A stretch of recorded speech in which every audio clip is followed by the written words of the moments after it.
আসসালামু আলাইকুম, তাসরিমা নাহিদ আমন্ত্রণ জানাচ্ছি এনটিভির রাতের খবরে। ক্রাউন সিমেন্ট শিরোনাম দেখছিলেন, জানাবো পুরো খবর।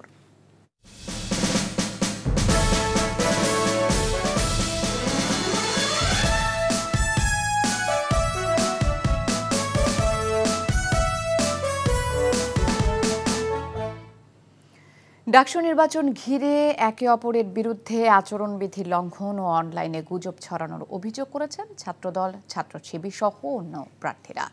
ক্যাম্পাসে জুমার নামাজের পর গণমাধ্যম কর্মীদের কাছে তারা এসব অভিযোগ করেন। তবে আচরণবিধি কঠোরভাবে মেনে চলার আহ্বান জানিয়েছে চিফ রিটার্নিং কর্মকর্তা। নূর হোসেন জানাচ্ছেন বিস্তারিত। ঢাকা বিশ্ববিদ্যালয় কেন্দ্রীয় ছাত্র সংসদ ডাকসু হল সংসদ নির্বাচন ঘিরে ক্যাম্পাস জুড়ে উৎসবের আমেজ বইছে। জুমার নামাজের পর শিক্ষার্থীদের সঙ্গে কুশল বিনিময় করেন বিভিন্ন প্যানেলের প্রার্থীরা। পরে ক্যাম্পাসে গণমাধ্যম কর্মীদের কাছে নির্বাচন ও ক্যাম্পাস নিয়ে নিজেদের পরিকল্পনার পাশাপাশি একে অপরের বিরুদ্ধে অভিযোগ করেন প্রার্থীরা। মিস ইনফরমেশন, ডিসইনফরমেশন দিয়ে বিশ্ববিদ্যালয়ের গ্রুপগুলো যা করছে, ইচ্ছা করলে তো সেই নোংরামি আমি করতে পারবো না। এবং এই যে নোংরামি যা হচ্ছে এর এগেনস্টে যখন আমরা রিয়েল পোস্টগুলো দিচ্ছি, সেগুলোকে সাথে সাথে ডিলিট করে দেওয়া হচ্ছে। একজন শিক্ষার্থী বিশ্ববিদ্যালয়ে আসার পরে এখানে তার যদি খাবার নিয়ে চিন্তা করতে হয়, তাহলে তো ভাই এখান থেকে তো আমাদের এই যে সুস্থ ধারার চিন্তা আমাদের বের হবে না। যখন একজন বিবি প্রার্থী বলেন আমাদের প্যানেল ঠিক করবেন তারেক রহমান, তাহলে সেই বিবি প্রার্থী নির্বাচিত হওয়ার পরে শিক্ষার্থীদের দাবি দেওয়া কিংবা অধিকারের বিষয়টা অবশ্যই তারেক রহমান কনসার্ন নিয়ে তিনি পালন করবেন। অনেক প্রার্থীদেরকে আমরা দেখেছিলাম যে তারা যেখান থেকে মনোনয়ন ফর্ম তুলতে হয় সেখানে তারা মিছিল নিয়ে, হাততালি দিয়ে, স্লোগান দিয়ে কিন্তু তারা মনোনয়ন ফর্ম উত্তোলন করেছেন এবং বিশ্ববিদ্যালয় কর্তৃপক্ষ নির্বাক দর্শকের মতো সেখানে দাঁড়িয়েছিল। প্রার্থীদের আচরণবিধি কঠোরভাবে মেনে চলার আহ্বান জানিয়েছেন চিফ রিটার্নিং কর্মকর্তা। আপাতত ২৬ তারিখ পর্যন্ত আমরা বলেছি এটা থেকে একটু বিরত থাকুক। আমরা নোটিশ করেছি কোনো ধরনের সেবামূলক থেকে আরম্ভ করে কার্যক্রমগুলো বন্ধ থাকুক, অনুষ্ঠানগুলো বন্ধ থাকুক। এদিকে প্রাথমিক তালিকায় স্থগিত হওয়া অর্ধেকের বেশি প্রার্থী মনোনয়নপত্র পুনর্বিবেচনার আবেদন করেছেন। নূর হোসেন, এনটিভি নিউজ, ঢাকা। জাহাঙ্গীরনগর বিশ্ববিদ্যালয় কেন্দ্রীয় শিক্ষার্থী সংসদ ডাকসু নির্বাচনের পূর্ণাঙ্গ প্যানেল ঘোষণা করেছে বাংলাদেশ গণতান্ত্রিক ছাত্র সংসদ। বিকেলে বিশ্ববিদ্যালয়ের কেন্দ্রীয় শহীদ মিনার প্রাঙ্গণে সংবাদ সম্মেলন করে এই প্যানেল ঘোষণা করেন শহীদ নফিসার মামা হযরত আলী। এতে ভিপি পদে আরিফুজ্জামান উজ্জ্বল, জিএস পদে আবু তৌহিদ মোহাম্মদ সিয়াম, এজিএস পদে জিয়াউদ্দিন আয়ান ও মালিহা লামহার লড়বেন। তবে শিক্ষার্থী ঐক্য ফোরাম ক্রীড়া সম্পাদক পদে কোনো প্রার্থী ঘোষণা করেনি। ওই পদটি অনূর্ধ্ব 23 ফুটবল দলের খেলোয়াড় মাহমুদুল হাসান কিরণের সমর্থনে ছেড়ে দেওয়া হয়েছে। এর আগে গতকাল মনোনয়ন ফর্ম জমা শেষে সমন্বিত শিক্ষার্থী জোট নামে পূর্ণাঙ্গ প্যানেল ঘোষণা করে জাবি শাখা ছাত্র শিবির। গুম ও খুনের জন্য স্বৈরাচার শেখ হাসিনাকে দায়ী করে বিএনপি মহাসচিব মির্জা ফখরুল ইসলাম আলমগীর বলেছেন, হাসিনার সর্বোচ্চ শাস্তি হতেই হবে। অন্তর্বর্তী সরকার অপরাধীদের বিচারে সম্পূর্ণ ব্যর্থ হয়েছে বলেও দাবি করেন তিনি। মায়ের ডাক আয়োজিত এক অনুষ্ঠানে তিনি এসব কথা বলেন, জানাচ্ছেন ইফতেখার রেজা। আমার বাবা আমার নাম ডায়নাগরের ভিতরে লিখে রাখছিল। আমি জানি না আমার বাবা এখনো বেঁচে আছে কিনা, কিন্তু আমি আমার বাবাকে ফেরত চাই। আমি আমার বাবাকে জড়িয়ে ধরতে চাই। অপেক্ষার শেষ চাই, গুমের বিচার চাই, এমন স্লোগানে আন্তর্জাতিক গুম দিবসকে সামনে রেখে আওয়ামী শাসনামলে গুম হওয়া ব্যক্তিদের স্মরণে আলোচনা সভা ও প্রদর্শনীর আয়োজন করে মায়ের ডাক। আমাদেরকে জানানো হোক যে আমাদের বাবারা জীবিত আছে নাকি মৃত আছে। বাবার সন্ধান চাচ্ছে এই দিন, আর কতদিন আমরা এভাবে সন্ধান চাবো আমার বাবার। গুমের সঠিক তদন্তে রাষ্ট্রীয় সহযোগিতা নিশ্চিত করা সহ 11 দফা দাবি তুলে ধরে মায়ের ডাক। আজকেও এক বছর পরেও কেন আমাদেরকে এই জবাব এখানে দাঁড়িয়ে করতে হচ্ছে? বিএনপি মহাসচিব মির্জা ফখরুল ইসলাম আলমগীর ছাত্র জনতার আন্দোলনের পর গুম খুনের বিচারে কোনো অগ্রগতি না হওয়ায় সরকারের সমালোচনা করেন। যেমন বাবার ছবি দেখিয়ে বলতো যে আমি আমার বাবার হাত ধরে স্কুলে যেতে চাই,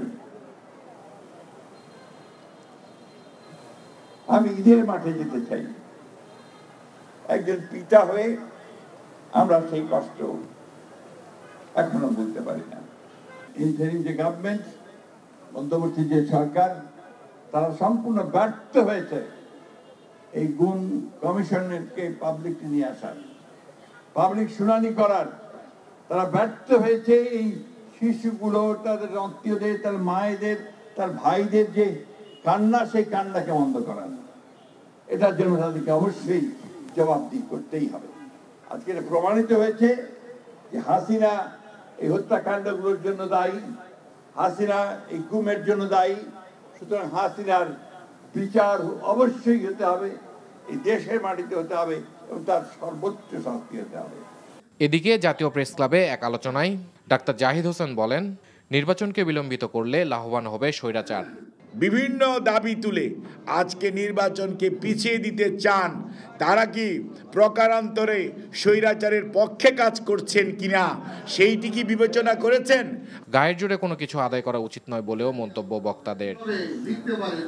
ইফতেখার রেজা, এনটিভি নিউজ, ঢাকা। মানবতাবিরোধী অপরাধে অভিযুক্ত পলাতক শেখ হাসিনার বক্তব্য গণমাধ্যমে প্রচার করা যাবে না। তার বক্তব্য প্রচার করলেই তাৎক্ষণিক আইনি ব্যবস্থা নেওয়া হবে বলে সতর্ক করেছে অন্তর্বর্তী সরকার।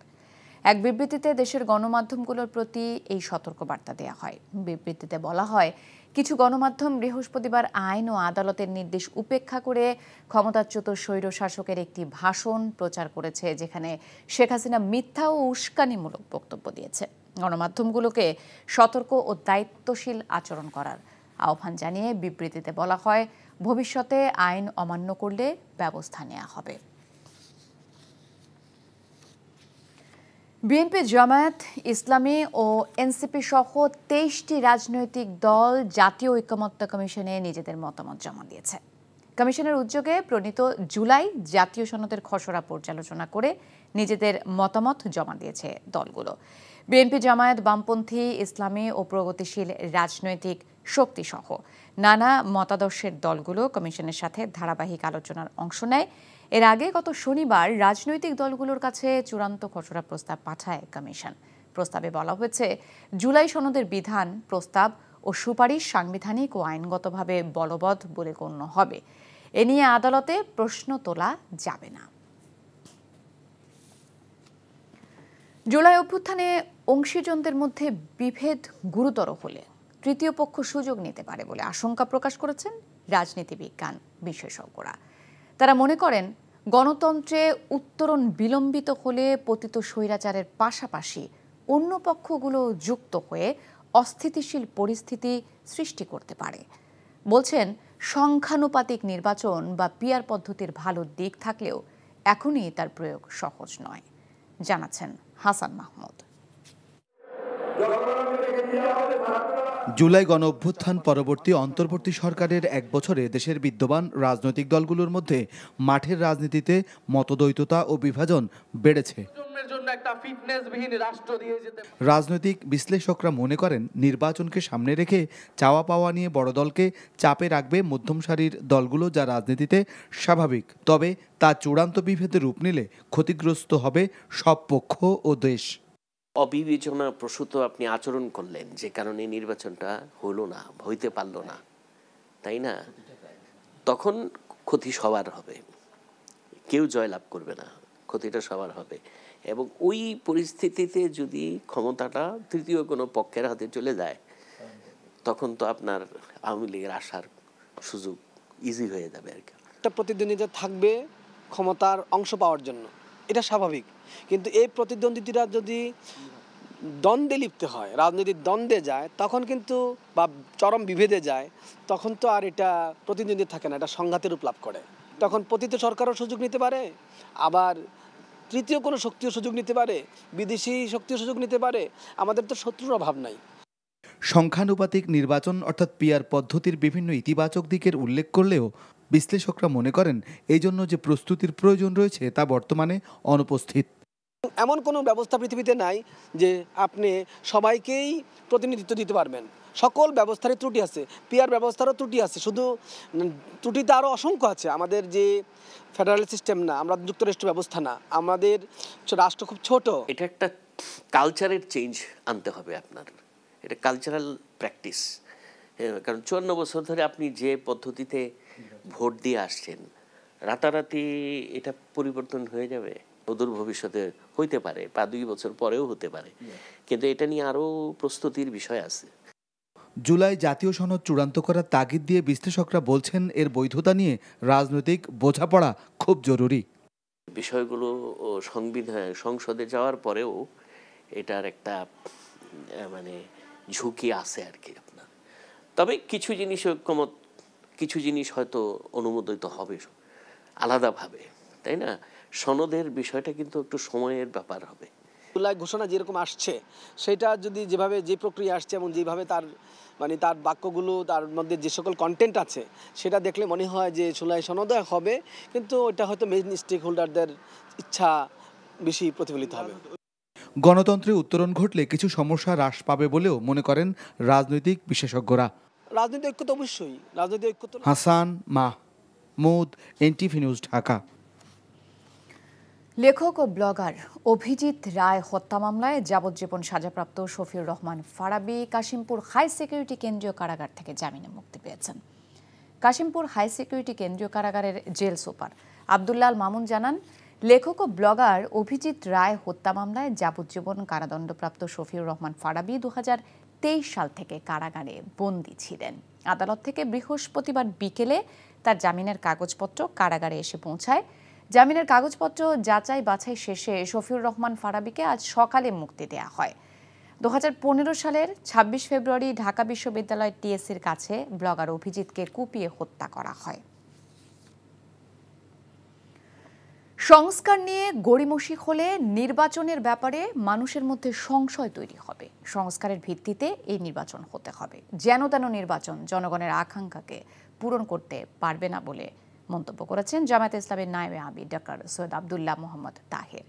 দুপুরে কুমিল্লা নগরীর ঢুলিপাড়া এলাকায় এক সমাবেশে অংশ নিয়ে এসব কথা বলেন তিনি। বলেন, দেশের মানুষ একটি অংশগ্রহণমূলক, সুষ্ঠু, অবাধ ও নিরপেক্ষ নির্বাচন চায়। পিআর পদ্ধতি প্রসঙ্গে নায়েবে আমির বলেন, পিআরের মাধ্যমে নির্বাচন হলে স্বৈরাচার তৈরি হবে না। যদি সংস্কার নিয়ে গড়িমসি হয় তাহলে নির্বাচনের ব্যাপারে মানুষের ভিতরে এক ধরনের সংশয় তৈরি হবে এবং সেই সংশয়টি আমাদের দেশকে এবং রাজনীতিকে আবার সেই পুরানো ধাঁচে নিয়ে যাওয়ার একটি আশঙ্কা আছে। আমরা যে ভোরের আলো দেখছি সেটা আবার ঘন কালো অন্ধকারে আচ্ছন্ন হয়ে যাওয়ার আশঙ্কাটি থেকে যাচ্ছে। পাকিস্তানের উপপ্রধানমন্ত্রী ও পররাষ্ট্রমন্ত্রী ইসহাক দার 3 দিনের সফরে আগামীকাল ঢাকায় আসছেন। তার সফরে আধা ডজন স্মারক সই হতে পারে, যেগুলো নিয়ে দুপক্ষ আলোচনা করছে। একই সঙ্গে বাংলাদেশের রাজনৈতিক দলগুলোর সঙ্গেও আলোচনা করবেন ইসহাক দার। দীর্ঘ প্রায় 15 বছর পর গত এপ্রিলে ঢাকায় বৈঠকে বসেছিলেন বাংলাদেশ ও পাকিস্তানের পররাষ্ট্র সচিবরা। ওই বৈঠকের 9 দিন পর পাকিস্তানের উপপ্রধানমন্ত্রী ও পররাষ্ট্রমন্ত্রী ইসহাক দারের ঢাকায় আসার কথা ছিল। তবে কাশ্মীর ইস্যুতে ভারতের সাথে সংঘাতের জেরে সেই সফর স্থগিত হয়ে যায়। শেষ পর্যন্ত শনিবার 3 দিনের সফরে ঢাকায় আসছেন ইসহাক দার।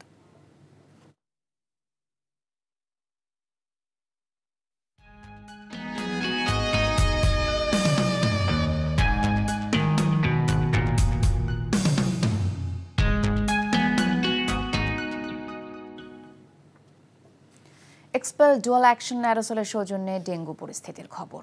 লাফিয়ে লাফিয়ে বাড়ছে ডেঙ্গু সংক্রমণ। স্বাস্থ্য অধিদপ্তরের হিসেব বলছে, চলতি বছর জানুয়ারি থেকে এ পর্যন্ত মৃতের সংখ্যা দাঁড়িয়েছে 110 জনে, যার মধ্যে 51 জন ঢাকা দক্ষিণ সিটি কর্পোরেশনের। তাই এই অঞ্চলকে হটস্পট বলছেন বিশেষজ্ঞরা। মশা নিধন সহ সচেতনতা না বাড়ালে পরিস্থিতি ভয়াবহের আশঙ্কা চিকিৎসকদের। সাদ্রিনা খন্দকারের রিপোর্ট। রাজধানীর অনেক হাসপাতালেই এখন এমন দৃশ্যপট। বেডগুলোতে শুধু কষ্ট আর অপেক্ষার ছবি। করিডোরগুলো জমে আছে স্বজনদের উৎকণ্ঠায়। ডেঙ্গু আক্রান্ত হয়ে প্রতিদিন যোগ হচ্ছে নতুন রোগী, বাড়ছে চিন্তা ও দুশ্চিন্তা। এখন রক্ত শূন্যতা হয়ে গেছে আর পেট ফুলে গেছে আর শরীর দুর্বল লাগতেছে। যখন বমির ভাবটা হলো তখন মনে হলো যে ডেঙ্গু হতে পারে। টেস্ট করার পর দেখা গেল ডেঙ্গু। বরিশাল থেকে নিয়ে আসছি যে জানি এখানে চিকিৎসা ভালো হয়। আমরা আসছিল ব্রাহ্মণবাড়িয়ার থেকে গতকালকে রাত্রে, আইসা মনে করেন ভর্তি করছি, রোগী অনেক ক্লান্তই আছিল, মানে আজকে আল্লাহর মধ্যে একটু সুস্থই দেখা যাইতেছে। কেবল রাজধানী নয়, ঢাকার বাইরে থেকে আসা ডেঙ্গু রোগীও ভর্তি হচ্ছেন রাজধানীর হাসপাতালে। স্বাস্থ্য অধিদপ্তরের হিসেবে এ বছরের 21 আগস্ট পর্যন্ত ডেঙ্গু শনাক্ত হয়েছে 27,000-এর বেশি মানুষের। জুনের পর থেকে প্রতিদিনই বাড়ছে গাণিতিক হারে, বেড়েছে মৃত্যুর সংখ্যাও। এবছর জুনের মাঝামাঝি পর্যন্ত ডেঙ্গু আক্রান্ত হয়ে মৃত্যুর সংখ্যা ছিল 23 জন, কিন্তু আগস্টের 21 তারিখে মৃত্যুর সংখ্যা দাঁড়িয়েছে 110 জনে। দেশে সাধারণত সেপ্টেম্বর অক্টোবরকে ডেঙ্গুর মৌসুম হিসেবে ধরা হয়। বর্তমান বাস্তবতা অব্যাহত থাকলে এবছর ডেঙ্গু আক্রান্ত ও মৃত্যুর সংখ্যা আগের বছরগুলোর তুলনায় বাড়তে পারে বলে আশঙ্কা চিকিৎসকদের। যদি কারো জ্বর হয়, একটু বমি হয়, পাতলা পায়খানা হয়, এগুলো কিন্তু ডেঙ্গুতে বেশি হচ্ছে। জ্বরের সাথে বমি, পাতলা পায়খানা। কিছু কিছু পেশেন্টে দেখা যাচ্ছে একদিন দুদিন জ্বর হচ্ছে আর কোনো জ্বরই নেই, কিন্তু বমিটাই তার মেন, বা পাতলা পায়খানাটাই মেন, বা পেটটা ফুলে যাচ্ছে, পেটে পানি আসতেছে, রোগী তো বুঝতেছে না, রোগী ভাবতেছে পেটে গ্যাস হচ্ছে, আসলে কিন্তু পেটে পানি চলে আসতেছে। হ্যাঁ, এই জিনিসগুলো একটু গুরুত্ব দেওয়া আর কি, আমার জ্বর হলে যাতে আমি এটা গুরুত্ব দিই। এবছর রাজধানীর বাইরে বিশেষ করে দক্ষিণাঞ্চলে ডেঙ্গুর প্রকোপ বেশি দেখা যাচ্ছে। তাই স্বাস্থ্য অধিদপ্তরকে কেবল ঢাকা নয়, সারা দেশের কথা মাথায় রেখে পরিকল্পনা ও বাস্তবায়নের পরামর্শ জনস্বাস্থ্য বিশেষজ্ঞদের। সাদরিনা খন্দকার, এনটিভি নিউজ, ঢাকা। দেশে 50 বছর ধরে কালো টাকা ও দুর্বৃত্তায়নের রাজনীতি চলেছে। পতিত ওই রাজনীতি বন্ধ ছাড়া দেশে পরিবর্তন আনা সম্ভব হবে না বলে মন্তব্য করেছেন গণ অধিকার পরিষদের সভাপতি নুরুল হক নূর। বিকেলে যশোরে জেলা গণ অধিকার পরিষদের সমাবেশে অংশ নিয়ে এসব কথা বলেন তিনি। আমাদের বিবেচ্য বিষয়, আমরা এই দেশের দুর্বৃত্তায়িত রাজনীতির পরিবর্তনে যে আওয়াজ তুলেছি, রাজনীতিতে নতুন ধারার যে স্লোগান তুলেছি, সেই স্লোগান প্রতিষ্ঠা করা। পুরানো ব্যবস্থা দিয়ে নতুন রাষ্ট্র ব্যবস্থা সম্ভব নয়। স্বার্থান্বেষী একটি মহল ক্ষমতায় যাবার জন্য দেশে নীল নকশা তৈরি করছে বলে মন্তব্য করেছেন ইসলামী আন্দোলনের আমির মুফতি সৈয়দ রেজাউল করিম। দেশের বেশিরভাগ রাজনৈতিক দল সংখ্যানুপাতিক পদ্ধতিতে নির্বাচন চাইলেও ব্যক্তি স্বার্থে কিছু দল তা চায় না বলে অভিযোগ করেন তিনি। বিকেলে রাজধানীর শাহবাগে ইসলামী ছাত্র আন্দোলনের প্রতিষ্ঠাবার্ষিকী উপলক্ষে আয়োজিত সমাবেশে তিনি এসব কথা বলেন। আহ্বান জানান গণভোটের মাধ্যমে পিআরের বিষয়ে বর্তমান সরকারকে জনমত যাচাইয়ের। মৌলিক সংস্কার ও বিচারের ওয়াদা অন্তর্বর্তীকালীন সরকার ভঙ্গ করেছে বলেও অভিযোগ করেন রেজাউল করিম। পুরাতন পদ্ধতিতে জাতীয় নির্বাচন হতে দেয়া হবে না বলে এ সময় হুঁশিয়ারি দেন তিনি।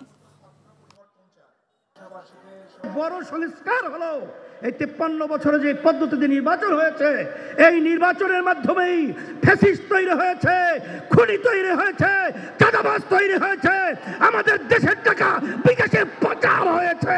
এই নির্বাচন আর বাংলা জমি দেখতে চায় না। আপনারা যেন তোর একটা নির্বাচন করবেন, আবার চাঁদাবাজদেরকে পুনর্বাহন করবেন, আর আমাদের মায়ের কোলে আবার সন্তান হারা হবে। এটা কখনোই আমাদের হুঁশ থাকতে, গলা থাকতে, মুখ থাকতে বন্ধ করব না, বন্ধ করব না। বিএসসি ইঞ্জিনিয়ারিং ডিগ্রি ছাড়া কেউ নামের পাশে ইঞ্জিনিয়ার পদবি ব্যবহার করলে কঠোর আইনানুগ ব্যবস্থা গ্রহণ সহ 3 দফা দাবি জানিয়েছে প্রকৌশলী অধিকার আন্দোলন। বিকেলে রাজধানীর রমনায় আইইবি সদর দপ্তরে এক সংবাদ সম্মেলনে এই দাবি জানায় দেশের সরকারি বেসরকারি বিশ্ববিদ্যালয়ের প্রকৌশল অনুষদের বর্তমান ও সাবেক শিক্ষার্থীদের এই সংগঠন। বিএসসি ইঞ্জিনিয়ারদের প্রতি বৈষম্য নিরসনের দাবি জানিয়ে তারা বলেন, সরকারি চাকরিতে 10ম ক্যাডারে উপসহকারী প্রকৌশলী পদে বিএসসি ইঞ্জিনিয়াররা যাতে আবেদন করতে পারে তা নিশ্চিত করতে হবে। দাবি জানান, সহকারী প্রকৌশলী বা সমমান পদে প্রবেশের জন্য সবাইকে নিয়োগ পরীক্ষা দিয়ে উত্তীর্ণ হতে হবে এবং ন্যূনতম বিএসসি ডিগ্রিধারী হতে হবে। তারা বলেন, দাবি পূরণ না হলে দেশের প্রকৌশলীদের অস্তিত্ব সংকট আরও প্রকট হবে এবং প্রকৌশল ও প্রযুক্তিগত উৎকর্ষতা মারাত্মকভাবে ব্যাহত হবে। বর্ণাঢ্য শোভাযাত্রা ও কেক কাটার মধ্য দিয়ে পালিত হল বাংলাদেশ ক্রাইম রিপোর্টার্স অ্যাসোসিয়েশন ক্র্যাবের 42তম প্রতিষ্ঠাবার্ষিক। কেক কাটা অনুষ্ঠানে অংশ নেন সাংবাদিক সংগঠন, বিভিন্ন আইন শৃঙ্খলা বাহিনীর ইউনিট ও রাজনৈতিক নেতৃবৃন্দ। শুভেচ্ছা বক্তব্যে সাংবাদিক নেতারা বলেন, অপরাধ বিষয়ক পেশাদার সাংবাদিকদের একমাত্র সংগঠন ক্র্যাব সুনামের সাথে গত 42 বছর ধরে সাংগঠনিক কার্যক্রম পরিচালনা করে আসছে। অনুষ্ঠানে আমন্ত্রিত অতিথি হিসেবে বক্তব্য দেন বিভিন্ন রাজনৈতিক দলের নেতারা। তারা বলেন, সমাজের অপরাধ, অসঙ্গতি ও দুর্নীতি খুঁজে বের করতে মুখ্য ভূমিকা পালন করেন অপরাধ বিষয়ক সাংবাদিকরা। বলেন, ভবিষ্যতেও একই ধরনের সাহসী ভূমিকা রেখে রাষ্ট্র ও সমাজের অসঙ্গতি তুলে ধরবেন ক্রাইম রিপোর্টাররা।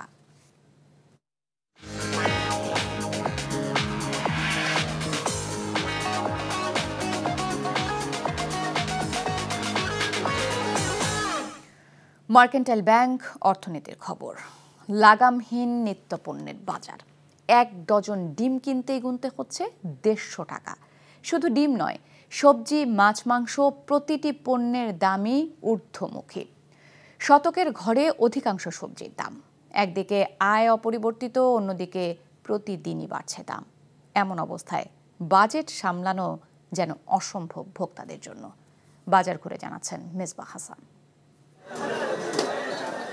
রাজধানীর মোহাম্মদপুরের ফাস্টফুড ব্যবসায়ী রুবেল ডিমের বাজার চড়া হয় দোকানের মেয়োনিজ বানাতে কম দামে কিনছেন ভাঙা ডিম। তবে পণ্যের মান কতটা রক্ষা হবে এমন প্রশ্নের উত্তর না মিললেও ঊর্ধ্বমুখীর বাজারে ব্যবসা টেকানো যে বড়ই কঠিন। দাম তো বেশি, এর জন্য নিলাম, কাজ তো এক। চড়া সবজির বাজার।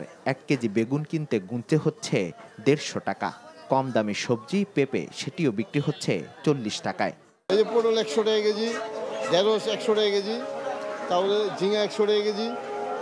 প্রত্যেকটা জিনিসের দাম বাড়ছে। এই যে বর্ষাকাল, সবজি পাওয়া যাইতেছে না, এই কারণে দামটা বেশি আর কি। বাজারের দামই বেশি, এখন কি বলবো, আর বলার কিছু নাই।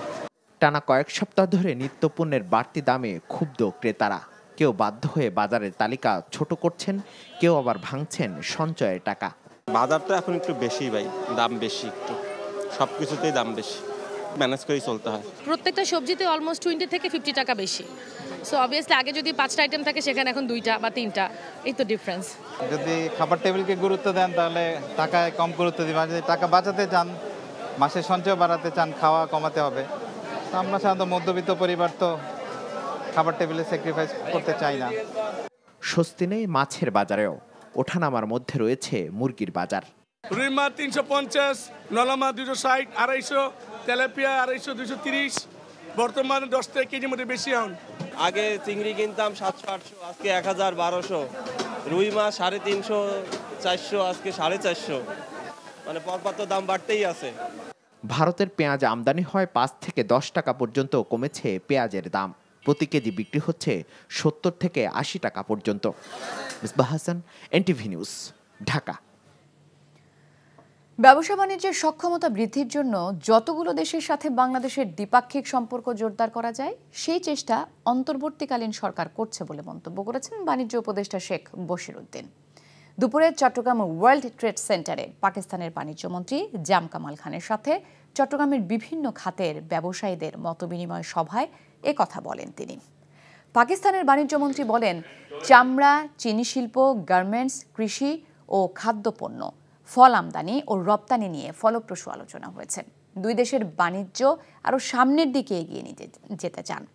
এবছরের শেষে বাংলাদেশের সাথে পাকিস্তানের সরাসরি ফ্লাইট চালু হলে দুই দেশের বন্দরের মধ্যে কানেক্টিভিটি বৃদ্ধি পাবে বলেও আশাবাদ ব্যক্ত করেন তিনি। পাকিস্তানি প্রতিপক্ষ, ওনার সাথে আমরা অনেক সুন্দর সুন্দর সম্ভাবনা নিয়ে কাজ করেছি। আমাদের বাণিজ্য বৃদ্ধি করার, আমাদের আমদানি এবং রপ্তানি উভয়ের সক্ষমতা বৃদ্ধি করা। Good opportunity for all of us to think. আমাদের সামনে সুযোগ এসেছে দুই দেশের ব্যবসা বাণিজ্য কি করে আরো বৃদ্ধি করা যায়। চামড়া, চিনি শিল্প, গার্মেন্টস, কৃষি ও খাদ্যপণ্য, ফল আমদানি ও রপ্তানি নিয়ে আমাদের আলোচনা ফলপ্রসূ হয়েছে। I think so there is a very good collaboration which can take place.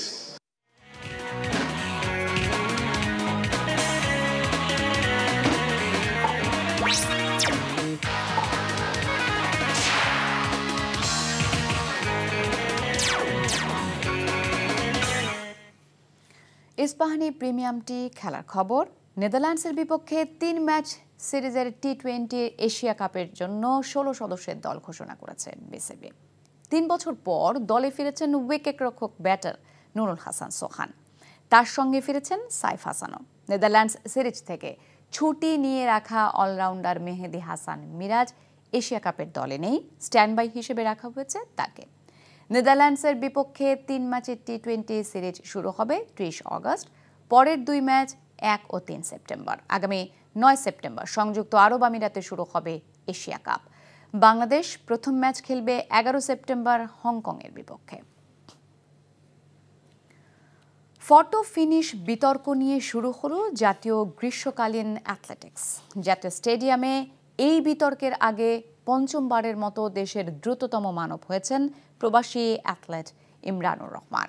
তার মতো 100 মিটারে দ্রুততম মানবী হয়েছেন সুমাইয়া দেওয়ান।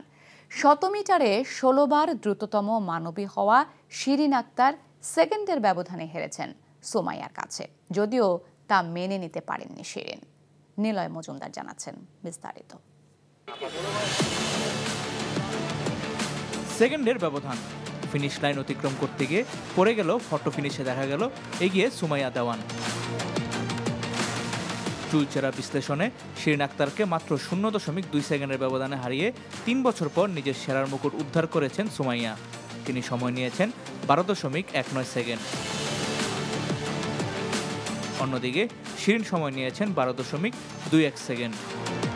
ফটো ফিনিশিংয়ে বিষয়টি মীমাংসা হওয়ায় শিরিনের সিদ্ধান্ত মেনে নিতে পারেননি। তাতেই নারীদের স্প্রিন্টে একচ্ছত্র আধিপত্য ভাঙল শিরিন আক্তারের। দ্রুততম মানবী হয়ে নিজের টাইমিং আরও ভালো করার প্রত্যয় ব্যক্ত করেছেন সুমাইয়া। ভালো চোখে অবশ্যই দেখবো যে আমি ভালো করব, আমারটা দেখে আরও যারা নতুন উঠে আসতেছে তারা শিখবে, তারা আমার মতন জায়গায় আসার চেষ্টা করবে।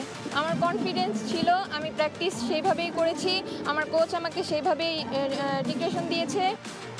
100 মিটার স্প্রিন্টে গত আসরে ইনজুরির জন্য অংশ নিতে পারেননি ইমরান। ফিরে এসেই পুনরুদ্ধার করলেন তার হারানো জায়গা। 10.64 সেকেন্ড সময় নিয়ে সব প্রতিদ্বন্দ্বীকে পেছনে ফেলে সেরার মুকুট পরেন ইমরান। আমি চেষ্টা করবো ভালো একটা রেজাল্ট করতাম, আর দোয়া করেন, আপনারা দোয়া ভেরি ইম্পর্টেন্ট, আল্লাহ অ্যাকসেপ্ট করতে পারেন। এদিকে 400 মিটার রিলে পুরুষে জিতেছে বাংলাদেশ সেনাবাহিনী। নারী ইভেন্টে জয় পেয়েছে নৌবাহিনী। Niloy Majumdar, NTV news, Dhaka. এই ছিল রাতের খবরে।